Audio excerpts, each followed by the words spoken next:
He won't leave me alone. This all started at the grocery store. I was in the freezer section debating on which chicken nuggets to get when in the reflection of the freezer glass I saw a large dark figure behind me. As I turned around I saw a large man inches in front of me. He was so close I could feel his breath cascade down on my skin. This man was very tall and dressed in plain clothes. He had a familiar aura about him, though I could not recognize him for the life of me. I had assumed I was in his way and excused myself, shifting out from in front of him and deciding to just continue my shopping elsewhere. As I walked out of that aisle, I looked over my shoulder and saw him in the same spot but turned towards me just glaring. This really gave me bad vibes and I just decided to check out and go home early. I thought that perhaps he was just a strange man that enjoyed gawking at women and had poor social skills. That night I just could not stop thinking about him though. I have had many strange interactions with strangers in the past, but this one had affected me in a way I had never felt. The next morning I still had bad feelings about the whole thing, and as I was brushing my teeth I felt afraid of the mirror and reflections. Perhaps this is due to first seeing the man in the reflection of the glass, I thought. I proceeded to get ready for work and headed to the bus stop. As I sat at the bus stop, my mood lightened. The day was beautiful and I had finally started forgetting about that strange man in the grocery store. I got on the nearly empty bus and quickly got distracted on my phone.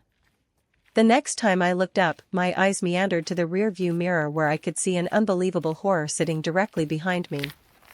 Goosebumps formed on my arms as I swear I could see the man from the day before with the same sinister glare. I hadn't seen him get on the bus. I had no clue how long he had been sitting there, and all I felt was this sense of disgust. This was probably all a coincidence, but there I was seeing this abhorrent man yet again. I hated everything about him. Many people would probably see a very unassuming person, but I knew differently. I knew I had seen him before and I just knew he was evil. I still could not remember where I knew him from, and didn't really care to remember. I got off the bus at a stop one before my normal stop, terrified of the idea of him knowing where I work. I was also terrified he would follow me off the bus. Luckily, when I got off, he stayed on. I saw him staring at me through the window with that same horrific look. I knew this look had to be of longing, of envy, of lust. Why else would he stare in such a way? He wanted me, I could tell. In that moment it felt like I could read his mind, as if our minds were the same. I could understand every nuance of thoughts behind those cruel eyes. I sat at work feeling paranoid and uneasy all day. Every noise I heard would make me jump and look around. I kept staring out the window, terrified I would see him staring back at me, and every now and then I could swear I saw him in the reflection of the glass, either standing behind me or next to me. I knew he wanted me. I had to get help and called my friend, but he just laughed at me and said I must be on edge from stress or something. I hated that I sounded crazy because I knew the truth. I knew the danger I was in. I also tried telling my boss, but she just asked if I needed some time off and also suggested it was stress-related. After speaking to her, I walked to the bathroom, and while washing my hands, I looked up into the mirror. I screamed in horror, because I swear I saw him staring back at me for a moment. My boss knocked on the door and asked what was wrong, but she could never understand. I was sent home for the week after that. No one could understand how the man made me feel. He was making me paranoid. The intent behind his eyes alone was enough to make me feel his presence, no matter where I was. I made it home without incident and everything was feeling good. My first mistake was letting my guard down. I should have known he would never stop to get to me. I no longer felt his presence and had assumed I was safe from his evil glare. I started watching TV and chilling with my cat. Everything was going fine when suddenly it was as if I could hear his thoughts again. I knew he wanted to hurt me. For fuck's sake, his very existence hurt me. He would not stop until he got to me, till I was his. This evil man was stalking me, that is why he was at the grocery store and on the bus. He must have followed me to work as well, or why else would I see him in reflections? I could feel his presence ever since I first saw him. I think I had to confront him. It was the only way to make him stop his terrible plans. I returned to the grocery store, hoping to find him there. As I walked through the aisles, I kept hearing his thoughts louder and louder. Many people I passed looked at me like I was insane. I was pacing the aisles over and over, so I probably did look insane. Eventually, a woman working at the store stopped me, and she did the most foul thing a person could do.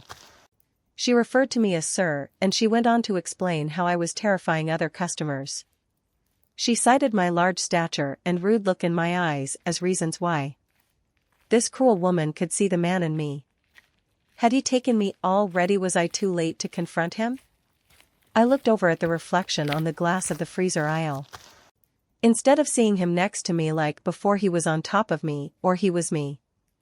I fled the store, just trying to run home to get away from that foul man. I knew he wanted to hurt me.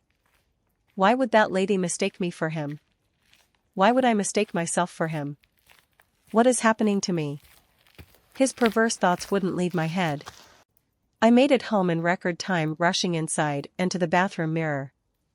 Gazing into the mirror, I could see my femininity return to me. The man wasn't here, it was all a coincidence, all in my head. I gazed into my eyes, seeing myself. I was overjoyed seeing soft features and a delicate look in my eyes. I should have known this wouldn't last for long. I should have known that detestable man would stop at nothing to have me. Even though I saw myself in the mirror, I could feel him in me. I could hear his thoughts.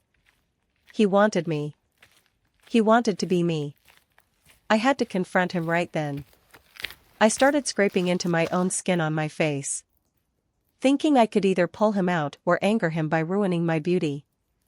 I could never imagine how difficult it would be to harm myself. I wanted so badly to scrape my own skin off, but it was as if I was scraping my nails against metal that refused to give way. I screamed at my own reflection as his thoughts were becoming unbearable. It gave me the power to rip into my face. My skin gave way to blood. I would get him out of me. This self-inflicted wound hurt more than anything I had ever felt, besides his voice in my head. His presence wounded me more than any scratch or scrape. His thoughts were destroying me. I saw my face transform through this, to something that at first I did not recognize. I just wanted to feel like myself, and I just wanted him to leave me alone forever. As I gazed back into my eyes, I saw them turn back into the cruel eyes of the man. I was becoming him again. I stared with so much intensity into the blood-covered face of a man that was becoming more recognizable by the moment. The more I stared, the more I understood. This man was me. He was always me. He took over fully now, his thoughts were mine. I felt so much distress still in that moment. I could not fathom how this man was me. I could swear I saw his unfamiliar face for the first time in that reflection. This was me. I had to come to terms with these eyes full of despair and malice. I had to come to terms with this stature and with this body that I feel is not mine. I crave femininity. I crave looking like her. The woman I believe I am, and the woman I swear I was a day ago.